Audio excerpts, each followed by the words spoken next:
Hello সবাইকে। তো আমি দুপুরের জন্য খাবার বেড়ে নিচ্ছিলাম, ভাবলাম তোমাদের সাথে একটু শেয়ার করি কী কী রান্না করেছি আজ।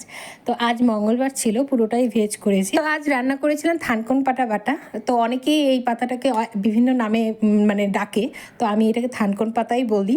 তো যাই হোক, তারপরে ছিল মোচা ঘন্ট, তারপরে পটল আর আলুর রসা, পাঁপড় ভাজা আর মটর ডাল। তো চলো স্টার্ট করি খাওয়া। প্রথমে বাটা দিয়ে খেয়ে নিচ্ছিলাম। তো এই বাটাটা আজকে একদম নিরামিষভাবেই করেছি, এটা বেশি রসুন পেঁয়াজ টেয়াজ দিয়ে করলে বেশি ভালো লাগে।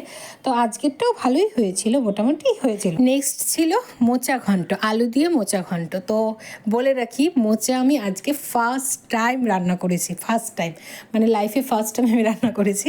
কিভাবে রান্না করে সেটা জানতাম না, তারপরে দিদির কাছে ফোন করে শুনেছি, মানে যেই দিদি সবথেকে ভালো রান্না করে আমার, তো সেই দিদিকে ফোন করে বললাম যে কীভাবে রান্না করবো, তো প্রসেস বলে দিল, তো সেইভাবেই করেছে। হ্যাঁ, খেতে মোটামুটি হয়েছে। বরকে বললাম কেমন লাগছে, তখন বললো হ্যাঁ ঠিকই আছে, মোটামুটি ভালোই হয়েছে, ফার্স্ট টাইম অনুযায়ী অনেকটাই ভালো হয়েছিল। তো মোচা দিয়ে খাওয়া হয়ে গেছিলো। তো নেক্সট ছিল ডাল আর পাঁপড় ভাজার সাথে ছিল পাঁপড় ভাজা। তো ডালের সাথে লেবু খেতে তো বেশি ভালো লাগে, কিন্তু আজকে না মটর ডালে আমি ঘি দিয়েছিলাম, এর জন্য লেবুটা নেইনি।